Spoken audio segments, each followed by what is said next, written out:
யாரும் அந்த பக்கம் நின்னீங்கன்னா பரவாயில்ல. நீங்களும்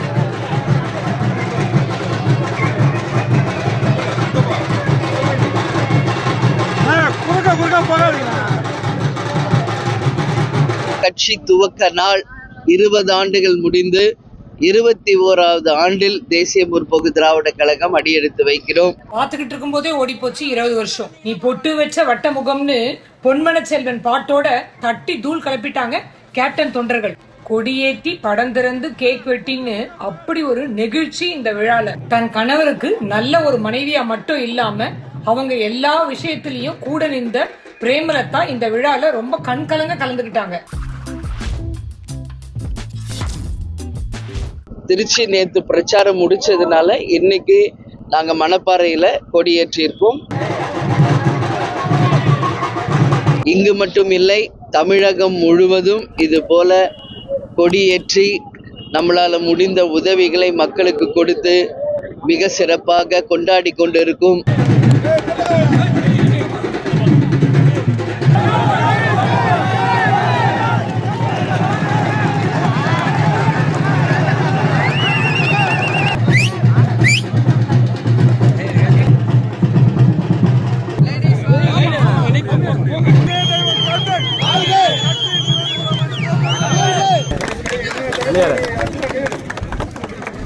பொதுச் செயலாளராக அவங்க அந்நியராக என் மனப்பூர்வமான வாழ்த்துக்களை இந்த நேரத்திலே தெரிவித்துக் கொள்வதில் பெருமகிழ்ச்சி அடைகிறேன். நம்மளுடைய மாநாடு ஜனவரி 9ஆம் தேதி கடலூரில் நாம் நடத்த இருக்கிற மாநாடு திடலில் எல்லா மாவட்ட செயலாளர்களும் இணைந்து இதே நேரத்துல அங்க 75 அடியில கொடியை ஏற்றி இருக்காங்க. அது ஏன் அந்த கணக்கு நீங்க கேட்கலாம். இது 73 அடி. கேப்டனுடைய பிறந்த நாள் இன்னைக்கு பிறந்து 73 இயர்ஸ் ஆச்சு. தலைமை கழகத்திலையும் ஏற்றப்பட்டிருக்கிறது. தர்மபுரியில் விஜய் பிரபாகர் போறாருங்க. இந்த விஜய் பிரபாகரன் சொல்லும்போது இந்த கூட்டணி கொடுத்த நிலவரம் நீங்க ஜனவரி 9 வரைக்கும் வெயிட் பண்ணி பாருங்கன்னு சொன்னாங்க. அந்த மாநாட்டில் தான் கூட்டணி கொடுத்த அறிவிப்பு வெளியாக இருக்கு. ஆமாங்க, அன்னைக்கு தாங்க நாங்க சொல்லுவோம். மொத்த கேள்விக்கு பதில் ஜனவரி 9 கடலூர் மாநாட்டில் நாங்கள் அறிவிப்போம். விஜய் அரசியலுக்கு தேமுதிக ஆரம்பிச்ச காலகட்டங்கள்ல இருபெரும் துருவமா கலைஞர், ஜெயலலிதா அந்த மாதிரி பெரிய ஆளுநர். ஆமாங்க. கேப்டன் அரசியல் கூட்டங்கள்ல அவங்க நாகரிகமா விமர்சனம் பண்ணுவாரு. கேப்டனோட தம்பின்னு சொல்லக்கூடிய இந்த நடிகர் விஜய் ஒவ்வொரு மீட்டிங்லையும் சாரி அங்கிள், சாரி சார் அப்படிங்கிறது அவரோட அரசியல் முதிர்ச்சியின்மையை காட்டுதா? அது ஒவ்வொருத்தருடைய ஸ்டைலுங்க. இன்னைக்கு ஒவ்வொருத்தர் ஒரு மாதிரி பேசுறாங்க. அதுக்கு நம்ம கருத்து சொல்ல முடியாது. இனி யாருமே இன்னொருத்தர் கருத்தை கேட்கக்கூடிய அளவு யாரும் இல்லை. அட்வைஸ் பண்ற இடத்துலயும் நாங்க கிடையாது. என்னுடைய முதல் பிரச்சாரத்தை திருச்சியில இருந்து தொடங்கியிருக்காரு மேடம். எப்படி மேடம் பாக்குறீங்க? ஆமா, ஏற்கனவே 2 மாநாடு நடத்தியிருக்காரு. பொதுவெளியில மக்களோட நான் பிரச்சாரம் பண்ணுவேன்னு சொல்லியிருக்காரு. அந்த வகையில நேத்து திருச்சி, அரியலூர், பெரம்பலூர்னு வந்தாங்க, ஆரம்பிச்சிருக்காரு. வாழ்த்துக்கள்ங்க. பார்ப்போம், பொறுத்திருந்து. எந்த கட்சிக்கும் இல்லாத நிபந்தனை அப்படி கிடையாது. அது உங்களுக்கு இப்ப தெரியுது. 20 வருஷத்துக்கு முன்னாடி 2025 நீங்க ரீவைண்ட் பண்ணி பார்க்கணும். இதேதான் அப்பயும் இருந்தது. இப்போ 25 வருஷம் ஆயிட்டதுனால உங்களுக்கு அதை மறந்துருக்கலாம். பட் நாங்க மறக்கல. எல்லாமே எதிர்நீச்சல் போட்டு வந்தாதான் வாழ்க்கையில வெற்றி பெற முடியும் என்பது ஒரு சாதாரண நபருக்கே இருக்கு. எதிர்நீச்சல் போட்டு ஜெயிச்சவர் தான் நம்ம கேப்டன். அதுக்கு ஒரே எக்ஸாம்பிள் கேப்டன். அது திரைத்துறையாக இருந்தாலும் சரி, அரசியலாக இருந்தாலும் சரி, சவால்களை முறியடித்து வெற்றி பெறும் போதுதான் அது மக்களால் அங்கீகரிக்கப்படும். அதேதான் திரைத்துறையில இருந்து கேப்டன் வரும்போது 20 வருஷத்துக்கு முன்னாடி இதே மாதிரிதான் கடுமையான நிபந்தனைக்கு அப்புறம் தான் அவர் வந்தாரு. அதே மாதிரி இப்ப விஜயும் திரைத்துறையில இருந்து வந்தாரு. அது மாதிரி புதுசா திரைத்துறையில இருந்து வரும்போது அவங்களுக்கு மட்டும் இவ்வளவு பெரிய நெருக்கடி கொடுக்க வேண்டிய அவசியம் இல்லை. திரை உலகில இருந்து வரும்போது பிரபல்யம். ஏன்னா சாதாரண ஒரு நபருக்கும் ஒரு நடிகராக வருவதற்கும் மிகப்பெரிய ஒரு டிஃபரன்ஸ் இருக்கு. ஏன்னா அவங்கள ஸ்கிரீன்ல பார்த்தே பழகின மக்கள். அதுவும் விஜய் ஆல்ரெடி 25 இயர்ஸ் ஆயிடுச்சுங்க அவரு சினிமால நடிச்சு. அதனால ஒரு உச்ச நட்சத்திரம் அப்படிங்கிறப்ப அவருக்கான ஃபேன் ஃபாலோவர்ஸ் நிச்சயம் அதிகமா இருப்பாங்க. பட் எங்களுக்கு இதெல்லாம் ரொம்ப எங்களுக்கு கேஷுவலா இருக்கு. ஏன்னா நாங்கெல்லாம் கேப்டன் கூடயே வளர்ந்தவங்க, கேப்டனையே பார்த்து வந்தவங்க. அதனால எங்களுக்கு இது ஒன்றும் பெருசா தெரியல. ஆம்புலன்ஸ் அரசியல் சொல்லி இப்போ கூட காலையில தமிழக ஆமாங்க தமிழிசை சவுந்தரராஜன் பேட்டி கொடுத்துருக்காங்க. ஆம்புலன்ஸ் அரசியல் பண்ணாதீங்க, இதை பண்ணாதீங்க, திமுக பண்ணாதீங்க. நீங்க என்ன பண்ணுங்க? ஆம்புலன்ஸ் அரசியலுங்கிறது எமர்ஜென்சிக்கு கேப்டனை பொறுத்தவரைக்கும் நீங்க பார்த்துருப்பீங்க. ஏறக்குறைய இந்த 20 ஆண்டு காலம் அவருடைய பிரச்சார இடங்களாகட்டும், எந்த இடமா இருந்தாலும் ஆம்புலன்ஸ் சவுண்ட் கேட்டால் அவரே மைக்கில் கமெண்ட் பண்ணுவார். எல்லாம் விலகுங்க, அதுக்கு பாதையை விடுங்க, ஆம்புலன்ஸ் போட்டோம், யாரோ எமர்ஜென்சியில் போகிறாங்க, அவங்களுக்கு வழி விடுங்க, கேப்டனே இன்ஸ்ட்ரக்ஷன் கொடுப்பாருங்க. அப்படியே நம்ம ஆளுங்க ஒதுங்கி அந்த ஆம்புலன்ஸ்க்கு வழி விட்டு அனுப்பி விடுவோம். இது நம்ம ஒரு மனித நேயத்தோட நம்ம பண்றது. இவ்வளோ ஒரு ஹியூஜ் க்ரௌட் இருக்கிறப்போ நான் கேட்குறேன், ஒரு போலீஸ் அந்த அந்த வேல தான் வரணுமா? எவ்வளோ வழிகள் இருக்கு.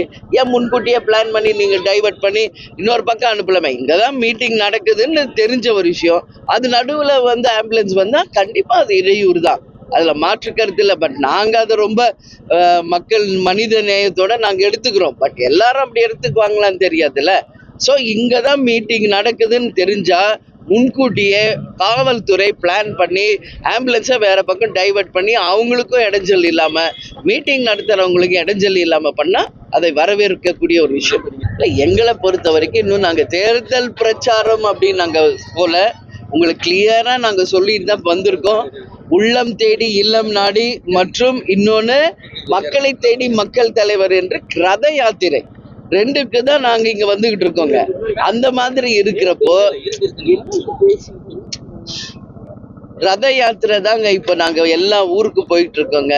ரத யாத்திரை மக்கள்கிட்ட வரவேற்பு. காலை நேரத்துல எங்களுடைய கழக நிர்வாகிகளோட ஆலோசனை கூட்டம், புரியுதுங்களா? தேர்தல் பிரச்சாரம் என்பது வேறு, இது வேறுங்க.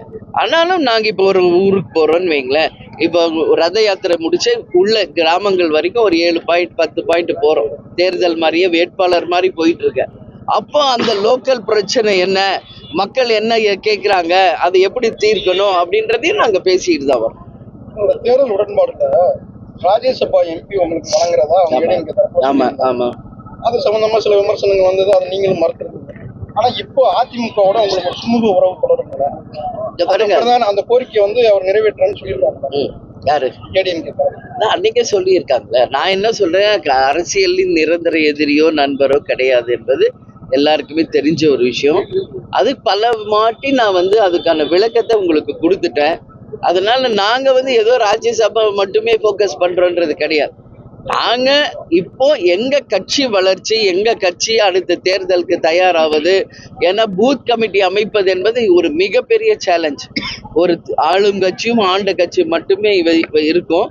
தேமுதிக 3வது ஒரு பெரிய கட்சியா இருக்கிறதுனால நாங்க அதை ஃபோக்கஸ் பண்றோம். BL2 எல்லா இடத்துலயும் முடிச்சாச்சுங்க. நிர்வாகிகள் கூட்டம், தேர்தல் எப்படி சந்திக்கணும், இப்படிதான் நாங்க போயிட்டு இருக்கோம். அந்த உரிய நேரம் வரும்போது அந்த கூட்டணியோட நாங்க எங்களுடைய தேர்தலுக்கான பயணங்களை அப்ப ஆரம்பிப்போம். விஜயோட கூட மாநாட்டுல அதே மாதிரி பொதுக்கூட்டத்துல அந்த கேப்டனோட புகைப்படத்தை எல்லா இடத்துலயும் பயன்படுத்துறாங்க. அப்பொழுது அவங்க வாக்கு வங்கி இது பண்றாங்களா? பிரச்சாரத்துல அவர் பேசுறப்ப செந்தூர பாண்டி தம்பி நான் சொல்லி பேசிருக்காரு. சரி, நான் என்ன சொல்றேன், அவர் அண்ணன் சொல்றாரு கேப்டனை, அவ்வளவுதான். நாங்க அதனால அவரை தம்பி அப்படின்ட்டோம். நான் ஏற்கனவே இதுக்கு பல வாட்டி பதில் சொல்லிட்டேன். அவர் எங்களை பொறுத்த வரைக்கும் தம்பி. அதனால வாழ்த்துக்கள், நல்லா வரட்டும், பார்த்துக்கலாம். எம்ஜிஆர் படத்தை பயன்படுத்தக்கூடாதுன்னு ஏடிஎம்கே தரப்புன்னு சொல்றாங்க. அது மாதிரி விஜயகாந்த் படத்தை பயன்படுத்தக்கூடாதுங்கிறது உங்க கோரிக்கை இல்லை, அவர் பயன்படுத்தலாம். நான் தான் ஏற்கனவே சொல்லியிருக்கேனே, சினிமாலேயே எல்லாரும் பயன்படுத்திக்கிட்டு தானே இருக்காங்க கேப்டனை. தெளிவா நான் சொல்றேனே ஒவ்வொரு பிரஸ் மீட்லயும், கேப்டன் எங்க குடும்ப சொத்து மட்டும் இல்ல, எங்க கட்சி சொத்து இல்ல, தமிழக மக்களின் சொத்து அவர். கேப்டன் இருந்தப்போ அந்த திரை உலகை எப்படி காப்பாத்தினார் என்பது ஒட்டுமொத்த திரை உலகத்துக்கு தெரியும்.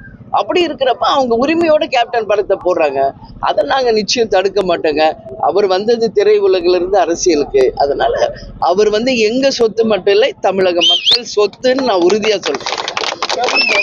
பல தேர்தல்கள்ல பயணம் செஞ்சிருக்கு. இந்த தேர்தல்ல எத்தனை அணிகள் போட்டிடும் அப்படிங்கிற ஒரு எதிர்பார்ப்பு இல்லை. யஷுலே 2 கூட்டணி ஆல்ரெடி இருக்கு. சீமான் அவர்கள் தனின்னு இருக்காங்க. ஸோ விஜய் தான் இப்போ புதுசா வந்திருக்காரு. பார்ப்போம் இதுல. ஏன்னா நம்ம எல்லாமே இன்னைக்கே பதில் சொல்லிட முடியாது. இன்னும் 6-7 மாதம் இருக்கிறது. பல்வேறு விதமான மாற்றங்கள் வரலாம், எல்லாமே இருக்கு. ஸோ இதுதான் ஃபிக்ஸ்ட் அணி நம்ம யாருமே சொல்ல முடியாது.